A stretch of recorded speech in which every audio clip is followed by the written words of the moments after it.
guys, and welcome back to Speak Freely. Here we celebrate the freedom of speech, and today we are going to be talking about drag kids. So the conversation around drag kids or kids being introduced to drag has made its way back to the surface of conversation because of a clip that has gone viral of this thing called Drag Your Kids to Pride, and basically having narcissistic and neurotic mothers literally drag their kids to a drag show so kids can sit there and clap and yes and hand dollars to drag queens who are gyrating in front of them in sexualized outfits, and then having the kids themselves participate in the drag by just doing sort of a sashay down the runway kind of thing. And a lot of the kids seem pretty uncomfortable and uninterested, which means the mothers literally drag your kids to pride, literally. But before we get into that clip, I just want to talk about how I feel about kids being in drag and introduced to drag as a whole. I brought this up a little bit on my other channel when I did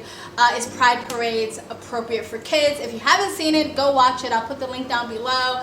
Give us some views, some likes, some comments, get it through the algorithm. And I kind of mentioned a little bit how I feel about kids in drag there. But the thing with Pride Parades, it really does depend on the location if it's going to be really overly raunchy or not. Like I mentioned in the video, that if it's in places like LA County, San Francisco, New York, Miami, it's almost like 100% guaranteed that you're going to see adults doing adult things, and I don't think it's appropriate for kids. But if the parade is like in the middle of Utah, it might be a lot more tamed and a lot more family friendly.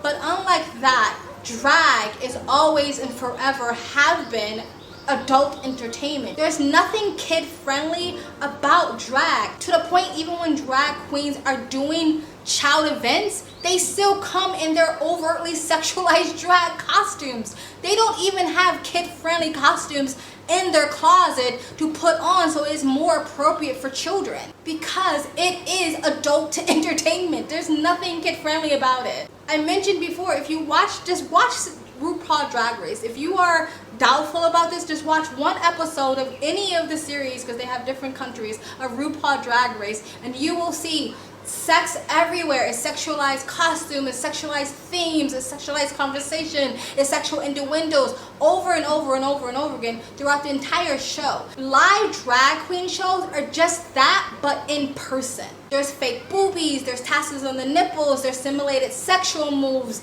it's gyrating, it's shaking the asses, it's the costume, it's talking about sex throughout the whole show. There's nothing kid friendly about it. And for me, having drag queens go to elementary schools, middle schools, having drag queens doing story time hour with very young kids is the same thing as having porn stars do it.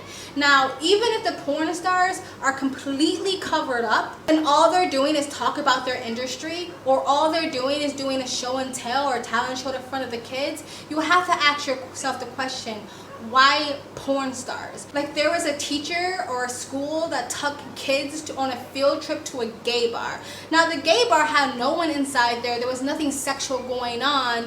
But to me, it's the same thing as if you took kids to a porn set. Even if there was actually no porn happening or adult things happening, but the question still would rise, why are you taking kids to a porn set? It just doesn't make any sense, because both porn and drag are completely and utterly adult entertainment. Porn stars and drag queens are adult entertainers. There's nothing kid about it. The way you can tell that this very far left progressive sort of community is a cult, because if you look at any cult that ever existed, almost every single one had one thing in common. They always had severe child abuse going on within the cult. Even if that cult didn't start off like that, it always ends up like that. And it might be child abuse, or it might just be abuse on everyone, children and women and stuff like that. And what happens with the cult members? They just accept it, they turn a blind eye, or they justify it because of their ideology and the fact that they are married to this cult. So you see people in this community, they deny that this weird grooming thing is happening, and then when they can't do that anymore, they try to turn a blind eye to it, and when they can't do that anymore, they just justify it. by saying things like kids need to be introduced to drag, kids need to be introduced to gay clubs, kids need to be introduced to all these different sexualities, kids need to be introduced to the idea of being able to change their gender at first, second, kindergarten, third grade, because it makes them more inclusive, it makes them more tolerant, it makes them more open-minded. Kids are already all of those things. Kids are inherently more inclusive, more tolerant, and more open-minded. That's why they're so easy to abuse, because they just automatically trust what you're saying is truth because they are accepting naturally as children. I don't know why they're trying to act like people are just born racist, born bigots, born prejudiced, born with all these biases, born closed-minded, that at infancy they need to be taken and retrained. So no, they're already innocent. You are the one stuffing shit into their brain. You are the one stuffing shit into their psyche. I talked about on my other video, again, when I talked about is gay pride appropriate for kids, again, go give it a watch, that the other thing you're starting to really see is these drag kids. And again, I have no issue with little kids wanting to dress up and dance around and perform. Again, that is why you have community theater or just theater. That's why you have talent shows in schools. Kids should have a space and an outlet to be able to express themselves. I, for the life of me, don't understand why little kids need to once again go in front of grown men and women, but mostly grown men, dance provocatively in front of them while they sometimes throw them money.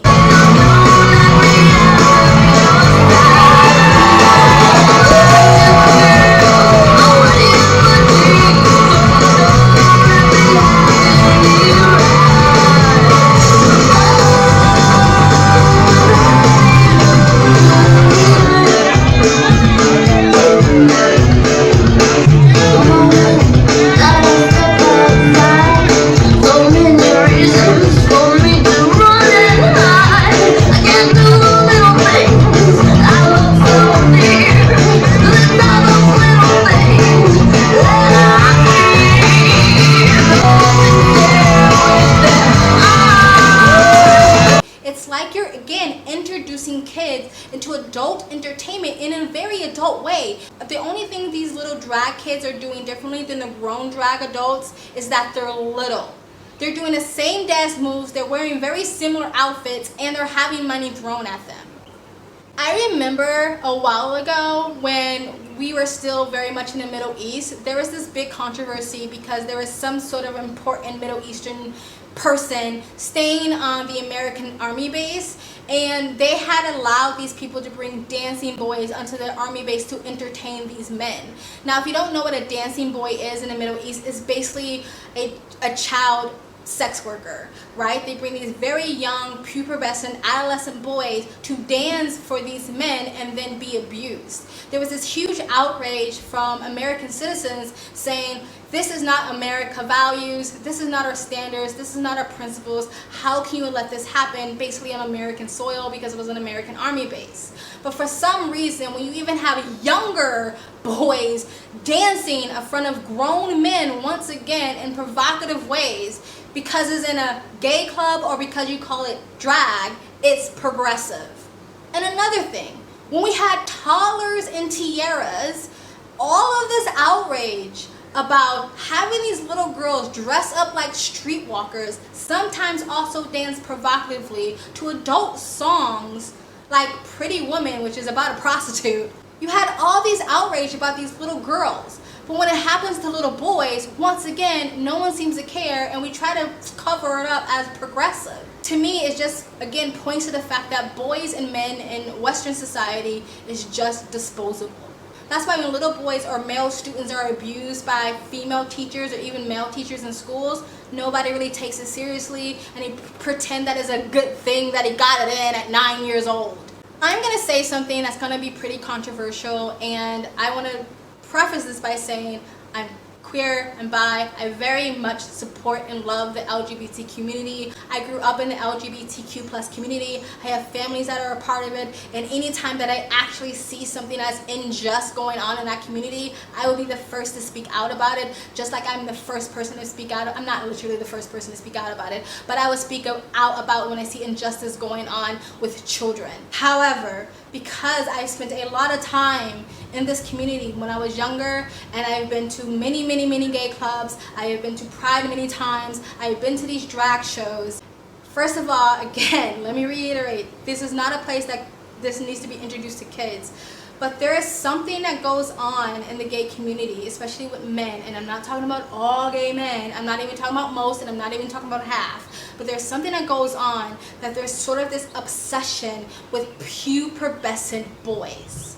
And it's not like they technically want underage boys, but it's like this obsession with the younger half of the gay male population to look prepubescent, to look like adolescents. I even had gay male friends that would starve themselves so they can give themselves that prepubescent look, because that was the sexy thing. That was the thing that guys wanted. They wanted them to look underdeveloped or something like that. It was like either A, you looked prepubescent, B, you're a zaddy, or C, you're a bear. You're a bigger, burlier, hairy gay man. And you still see it going on today. So when I see these young boys getting into these environments at a very young age, I'm not saying that any gay men are going to touch them or abuse them, but I feel like they will probably be getting into sexual activities and drugs and stuff like that at a pretty young age. And that's evident when you see the drag kid, I believe Lactasia,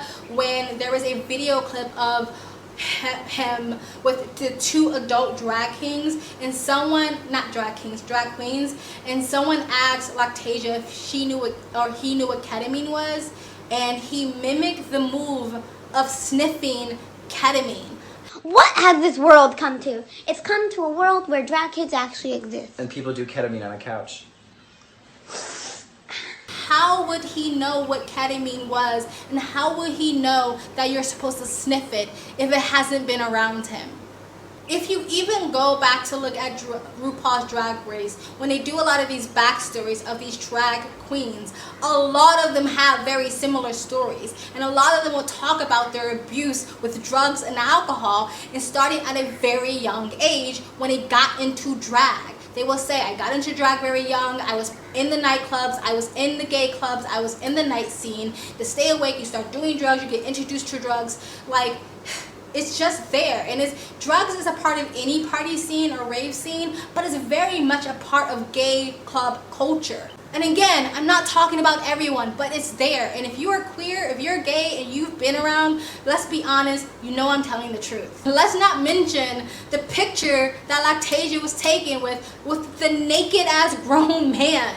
So he is being introduced and exposed to drugs, he is being introduced and exposed to naked grown men, and he is being introduced and exposed to grown men, yes, queening him, applauding him, and throwing money at him when he gyrates in front of them.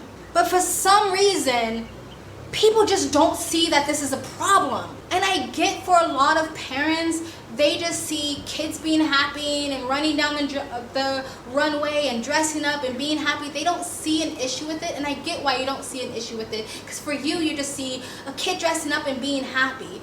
But they are still being introduced to an adult world that maybe someone with a more sick, perverted mind can take advantage of. Anyway, that's all I gotta say about that. I'm done. I don't like talking about this stuff because I care about children. Yes, I am that typical what about the children lady, and I'm not going to be shamed for that. Let me know what you guys think in the comment section below. Please like, comment, subscribe, hit that button to get the notifications when I do upload. All of that really does help with the algorithm, guys. And if you'd like to support this channel even further, you can donate. My PayPal and Cash App link in the description box below and also in the comment section. Of course it helps, but you don't have to. You can just like, comment, subscribe. Another great way to support this channel is visit my brand new merch shop. Links down below, and links to all the channel platforms, my social, including my Twitter. Other ways to support me and other ways to contact me for business is always in the links down below. I also have a second travel vlog channel. I travel as a lifestyle, or I live abroad. If you'd like to know where I am in the world, you can go in the description box below, and Also in the comment section, hit the link, go subscribe to my travel vlog channel and or follow me on my travel Instagram. My stories is usually what's most up to date, and you guys have an amazing day. Bye.